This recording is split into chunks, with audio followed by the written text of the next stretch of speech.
Hello viewers, আসসালামু আলাইকুম। Shivan Ahmed online চ্যানেলের পক্ষ থেকে আপনাদের সকলকে স্বাগতম। তা আশা করি সকলে ভালো আছেন। আজকে আমি নতুন একটি টিউটোরিয়াল নিয়ে আপনাদের সঙ্গে হাজির হয়েছি। আজকের যে টিউটোরিয়ালের বিষয় সেটি অবশ্যই আপনারা আমার টাইটেল এবং কি আমার থ্যাম্বল দেখে বুঝতে পেরেছেন। এরপর আমি আপনাদের সঙ্গে একটু শেয়ার করে নেই আজকের ভিডিওর বিষয়টি কি। আজকের ভিডিওর যে বিষয় সেটি হচ্ছে যে কোন রেফ্রিজারেন্টের রাসায়নিক সংকেত কি, সেটা আজকে আমি আপনাদের সঙ্গে শেয়ার করব।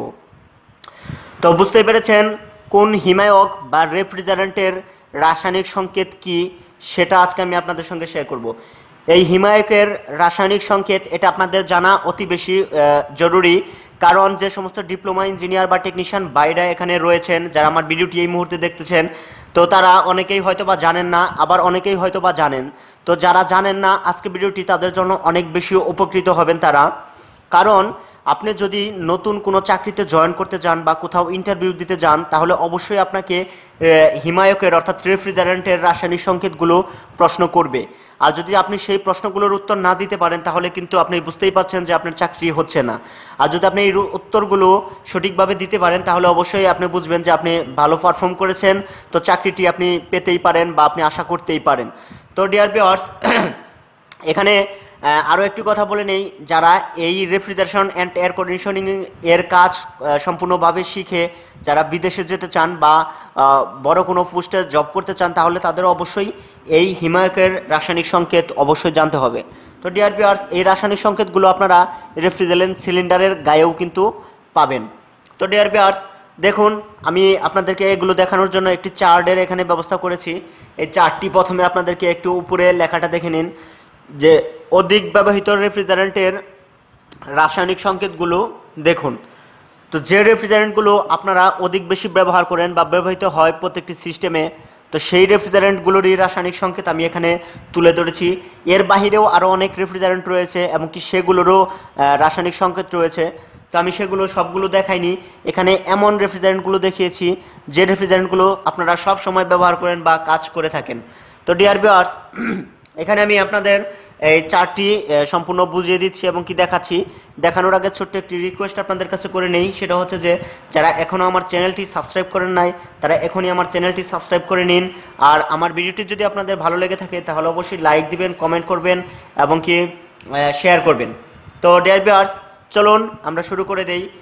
তো ডিয়ার ভিউয়ার্স, এখানে আপনারা দুইটি কলাম দেখতে পাচ্ছেন। একটি হচ্ছে হিমায়ক নম্বর, অর্থাৎ এটাকে ইংরেজিতে আপনারা রেফ্রিজারেন্ট নাম্বারও বলতে পারেন। আর সেকেন্ড যে কলামটি আপনারা দেখতে পাচ্ছেন, আমার ফিঙ্গার দিকে লক্ষ্য করুন, এটা হচ্ছে রাসায়নিক সংকেত। এই রাসায়নিক সংকেতের কলাম হচ্ছে এটি। তো ডিয়ার ভিউয়ার্স, হিমায়ক নম্বর, এখানে আমি নাম্বারগুলো বলবো প্রথমে, এরপর রাসায়নিক সংকেতগুলো আপনাদেরকে মিলিয়ে দেব। তো first of all dear viewers, এখানে লক্ষ্য করুন R11, এই রেফ্রিজারেন্টটি কিন্তু আপনারা এখন বর্তমানে কোথাও পাবেন না।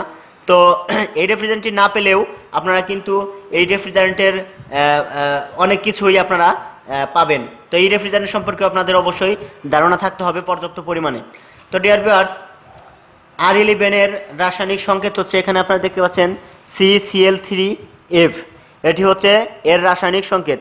কেউ যদি আপনাকে প্রশ্ন করে R11 এর রাসায়নিক সংকেত বলতে জিজ্ঞাসা করে, তাহলে আপনি যদি বলেন CCl3F, তাহলে কিন্তু আপনার উত্তরটি সঠিক হবে। এখানে সি দ্বারা এখানে কার্বন বোঝাচ্ছে, এখানে কার্বনের সংখ্যা একটি কার্বন রয়েছে। আর Cl3 তার মানে এখানে ক্লোরিন, এটা ক্লোরিনের সংখ্যা বোঝাচ্ছে, 3 দ্বারা ক্লোরিনের সংখ্যা বোঝাচ্ছে। Cl3 মানে এখানে 3টি ক্লোরিন রয়েছে। আর F হচ্ছে এটা ফ্লোরিন, এখানে যেহেতু ফ্লোরিনের F এর পরে কোনো সংখ্যা নেই, সুতরাং এখানে একটি ফ্লোরিন বোঝাচ্ছে, ঠিক কার্বনের মতো। নেক্সট আমরা চলে যাই R12, অর্থাৎ R12 রেফ্রিজারেন্ট। এই রেফ্রিজারেন্টটিও আপনারা এখন পাবেন না, কিন্তু এটা সম্পর্কে অবশ্যই আপনাদের জানতে হবে। এই R12 রেফ্রিজারেন্টের রাসায়নিক সংকেত, এদিকে যদি আপনারা লক্ষ্য করুন যে CCl2F2, এর মানে কি, এখানে একটি কার্বন রয়েছে, শুধু সি যেহেতু লেখা রয়েছে একটি কার্বন বোঝাচ্ছে। Cl2 মানে এখানে দুইটি ক্লোরিন রয়েছে, F2 মানে এখানে দুইটি ফ্লোরিনের সংখ্যা রয়েছে। তো dear viewers, next R22, 22 number, এই রেফ্রিজারেন্টটি আপনারা বর্তমানে খুবই বেশি ব্যবহার করতেছেন। এগুলো বিশেষ করে এসিতে ছোট ছোট ইউনিটে বেশি ব্যবহৃত হয়। তো এখানে দেখুন এর রাসায়নিক সংকেত হচ্ছে CH3ClF2। সি এখানে কার্বন সংখ্যা এখানে একটি দেখাচ্ছে। H মানে হচ্ছে এখানে হাইড্রোজেনের সংখ্যা, এইচ এর পরে যেহেতু কোনো সংখ্যা নেই, সুতরাং এখানে আমরা একটি হাইড্রোজেনই বুঝতে পারতেছি। সিএল এটা ক্লোরিন, আপনারা বুঝতে পারতেছেন এখানে ক্লোরিনের সংখ্যা একটি। F2 মানে এখানে ফ্লোরিনের সংখ্যা দুইটি। তো এটি হচ্ছে 22 নাম্বার রেফ্রিজারেন্টের রাসায়নিক সংকেত। তো নেক্সট ওয়ান R134A, এই রেফ্রিজারেন্টটি বর্তমানে আপনারা খুবই বেশি ব্যবহার করে থাকেন। এগুলো রেফ্রিজারেটরে বেশিরভাগ ব্যবহৃত হয় ছোট ছোট ইউনিটে। তো এই R134A রেফ্রিজারেন্টের রাসায়নিক সংকেত C2H2F4। এর মিনিংটা হচ্ছে C2 এখানে দুইটি কার্বন সংখ্যা, H2 এখানে দুইটি হাইড্রোজেন সংখ্যা, এবং কি F4 এখানে 4টি ফ্লোরিন সংখ্যা। তো next one R600 A। Dear viewers, এই রেফ্রিজারেন্টটি কিন্তু আপনারা এখন বর্তমানে জনপ্রিয়তার সহিত অনেক বেশি ব্যবহৃত হচ্ছে, আপনারা ব্যবহার করে থাকেন।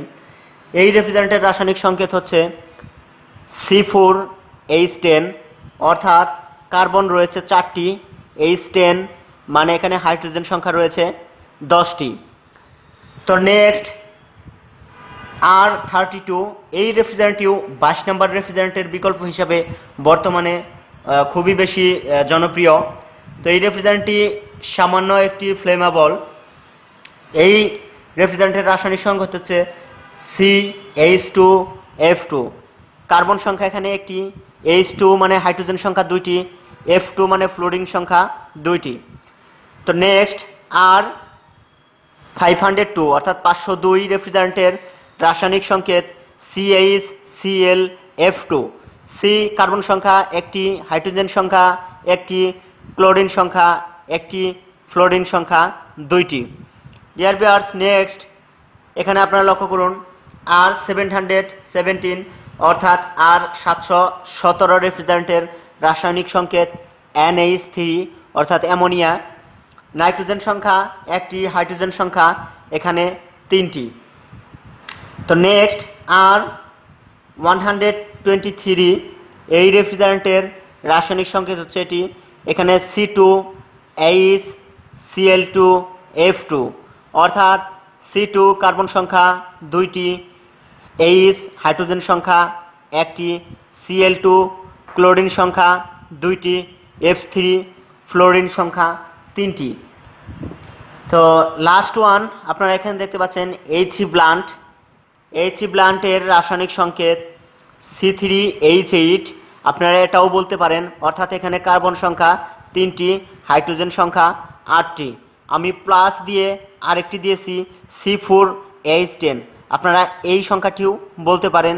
C4 মানে কার্বন সংখ্যা এখানে 4টি, H10 মানে হাইড্রোজেন সংখ্যা 10টি। সুতরাং আপনারা এখানে দেখতেই পাচ্ছেন যে R12, R11, R12, R22, R134, R600, R32, R502, R717, R123 He blunt. এখানে প্রত্যেকটি রেফ্রিজারেন্টই অনেক বেশি গুরুত্বপূর্ণ, এবং কি বর্তমান মার্কেটে বা বর্তমান ডিপ্লোমা ইঞ্জিনিয়ার বা টেকনিশিয়ানরা এই ধরনের রেফ্রিজারেন্টগুলোই আপনারা ইউনিটে বেশি পেয়ে থাকবেন বা ব্যবহার করে থাকবেন। বড় বড় ইউনিটেও কিন্তু আপনারা এই রেফ্রিজারেন্টগুলোও পাবেন। এর বাহিরেও অনেক রেফ্রিজারেন্ট রয়েছে, সেগুলো আমি এখানে তালিকাভুক্ত করিনি। বাট এই যে রেফ্রিজারেন্টগুলো, এই রেফ্রিজারেন্টগুলো বিশেষ করে ছোট ছোট ইউনিটের জন্য অধিক বেশি ব্যবহৃত হয়ে থাকে। তো এটা টেকনিশিয়ান ভাইদের জন্য সবচেয়ে বেশি উপকার হবে। তো এগুলোর রাসায়নিক সংকেত আমি এখানে তুলে ধরার চেষ্টা করেছি, এবং কি আপনাদের বোঝানোর চেষ্টা করেছি যে এই রেফ্রিজারেন্টগুলোর রাসায়নিক সংকেত কি।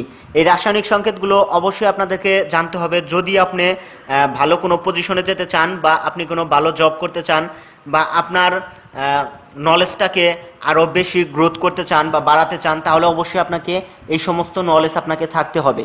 কারণ আপনাকে যেন কেউ কোনো প্রশ্ন করে আটকাতে না পারে সহজে, সেজন্যই আমি আসলে এই ধরনের টিউটোরিয়াল আপনাদের জন্য করে যাচ্ছি। তো ডিয়ার ভিউয়ার্স, আসলে এই প্রশ্ন করে কেউ যে কাউকে আটকাতে পারবে না বিষয়টা কিন্তু এমন নয়, অবশ্যই পারবে। তারপরেও এমন কিছু প্রশ্ন রয়েছে যেগুলো আপনার জানা থাকলে আপনাকে আটকানো একটু কঠিনই হবে, এবং কি আপনি চাইলে অন্য কাউকে প্রশ্ন করে আটকে দিতে পারবেন।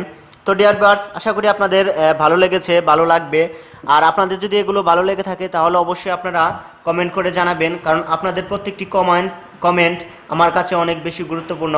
আমি সেগুলোকে অনেক বেশি রেসপেক্ট করি এবং কি সেই অনুযায়ী কমেন্টে আপনারা যদি আপনাদের কোনো মন্তব্য বা আপনারা কী ধরনের ভিডিও চান এগুলো বলেন, তাহলে আমি সেই ধরনের ভিডিও মেক করব এবং কি আপনাদের সেই প্রশ্নগুলোর রিপ্লাই দেওয়ার জন্য চেষ্টা করব।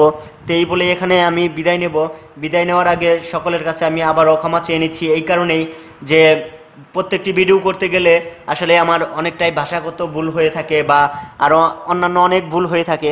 তো ডিয়ার ভিউয়ার্স, আপনারা সেগুলো একটু ক্ষমার দৃষ্টিতে দেখবেন, কারণ মানুষ মাত্রই ভুল হয় বা হতে পারে, স্বাভাবিক। তো সকলে ভালো থাকুন, সুস্থ থাকুন, এই বলেই বিদায় নিচ্ছি। আল্লাহ হাফেজ।